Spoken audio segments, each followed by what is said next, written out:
杯的冠军预测得看义乌。今天咱们就开着我旁边的这台传奇象网 M8 PHEV L， 从杭州出发到义乌，来看看义乌的世界杯氛围。顺便呢，咱们来体验一下这台移动4G 公馆到底怎么个事儿。MPV 咱得先看牌面啊，这个车它的车长5.2米，轴距能超过3米，比一般的 MPV 还要再大一圈。不管是乘坐起来还是看着都很有气场。前脸一品麒麟，寓意是五福七顺；尾灯横平竖直，时空之门，晚上有14种灯语啊。后备箱呢，它有90升的一个下沉的储物格，能竖放3个高尔夫的球包。车内还有38处的储物格以及16个挂钩。我觉得总之吧，这个车就不管是家用还是商用，都能给你安排的明明白白的。坐进第二排，重点来了，这台车它是配了一个同级唯一的双阀 SDC 电磁悬架的，像过减速带、走烂路、底盘什么的。滤震都是非常干脆的，坐在后边很稳，加上全感官智能防晕车系统啊，不管是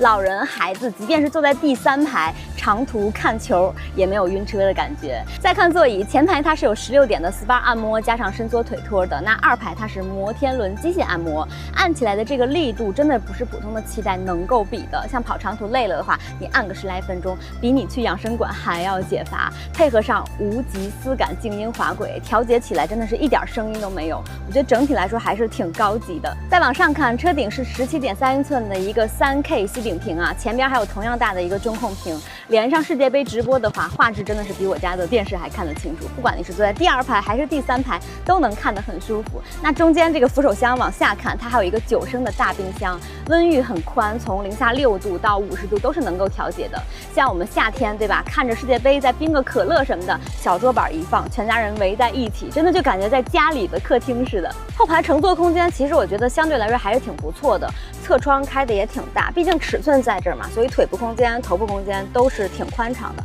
那其实我着重需要说一下它的配置了。首先它的第3排也是有座椅加热的，同时呢，像这个杯架，包括下边的充电接口，以及它的靠背是能够支持电动调节的。最躺，你看。能够到这个角度，其实真的还挺舒服了，就相当于有一种躺着的感觉，一点都不会痒了。长途乘坐的话，哪怕坐在第3排也不会觉得很累，而且它第3排也是给到了一个扶手的，这点还蛮贴心的。然后再往上边看，第3排也是给到了一个气囊的，所以整体来说，不管是乘坐的舒适度还是安全感都给到位了。当然 MPV 肯定也不能只是说坐着舒服啊，咱们开起来也得有底气，毕竟动辄都是带着一家子出门的，像动力啊、续航、安全这块一个都不能差事儿。那其实我们今天从这个杭州啊一路开到义乌，高速、国道，包括这个市区，包括山路，我们都特意跑了一圈啊，也算是好好的感受了一下这个车整个的一个动力的体验。那其实这台车它用到的是全新一代的这个星源插混啊，亏电的百公里油耗才6.05升，你想象一下这么大的一个车啊，比很多的这个轿车都要相对省油一些。那其实它的纯电续航里程是有200多公里的，平时通勤的话，基本上你一周一充就差不多了，满油满电能跑1300多公里。基本上我们今天从这个杭州开到义乌的话，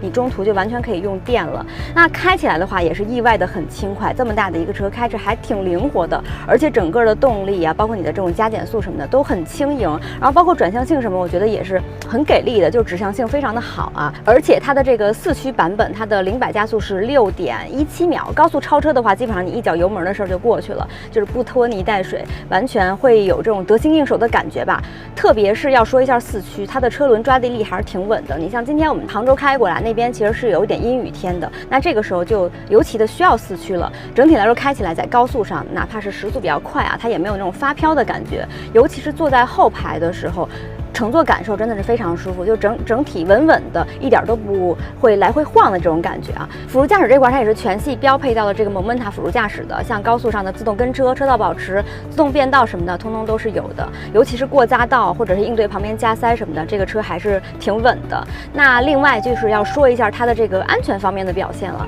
它这个车是有这个后风窗气囊的，还有一个3.2米的一个长的侧气囊，像第3排也能够保护的稳稳的。刚刚我们后排有提到啊，就不再是说这种随缘区了嘛，第3排也是能够考虑到的，包括电池用到的是宁德时代的一个电池啊，厂家连这个自燃衰减都兜底了，所以你后期使用起来也会觉得更加的踏实一点。终于到义乌了，那其实这边的这个世界杯的氛围还挺浓厚的。今天开着这个车一路开到义乌啊，其实还蛮舒服的。不仅是开着舒服，坐着也很舒服，包括整个车里的配置什么的呀，我觉得这个车真的是不管你是家用、商用都很合适。那其实世界杯马上就要到了嘛，我个人还是挺喜欢 C 罗的，毕竟这是 C 罗的最后一届世界杯了，所以我要给这个葡萄牙队啊投上冠军预测的一票。那大家支持哪个队呢？欢迎在评论区跟我们互动一下。